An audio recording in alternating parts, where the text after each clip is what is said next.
I'm Mark Bowers with St. Louis Makes, a partner in Brick City Makes, and we are here today talking about the implications that innovation have for large corporate America, and we're talking to Earnestine. Earnestine, tell us about yourself.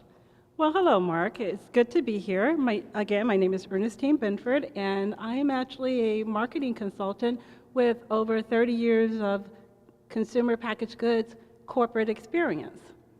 So you have a very large perspective. I remember when I first met, I thought to myself back from my days at Colgate-Palmolive that normally just having lunch with someone like you costs about $25,000. So it's really, really good to have a big corporate perspective here. Corporations rely on innovation. They're not always good at developing it themselves. How would you see a hub, the density that we have here with the services to support innovation and new thinking? How do you see that ultimately flowing up into a benefit to the corporate space, really large global corporations? Because large global corporations now are really seeing the value of crowdsourcing information.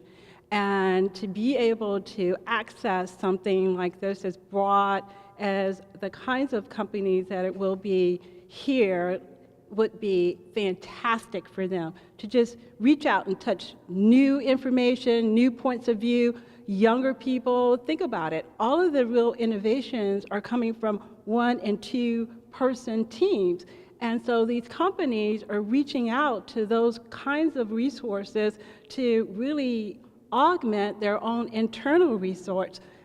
In fact, you look at it, many of these smaller companies get bought out by larger organizations, and then they try to separate them actually from the existing organization so that they can keep that innovation really going.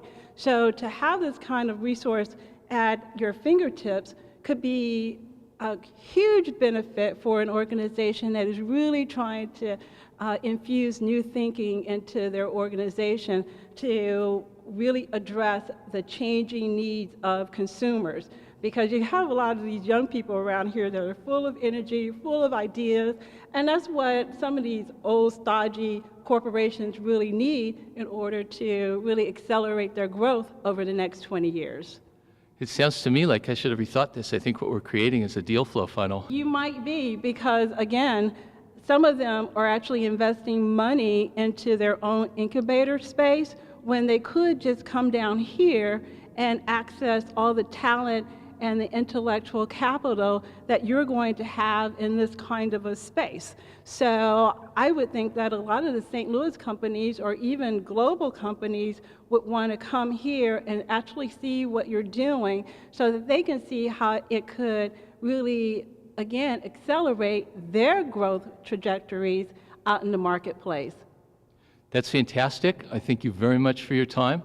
I'm Mark Bowers. We're here at Brick City Makes in St. Louis, Missouri, where it sounds like what we've created is innovation and entrepreneurship access across a spectrum of manufacturers from scalable growth to very established Fortune 500s. We appreciate you watching, and thank you very much.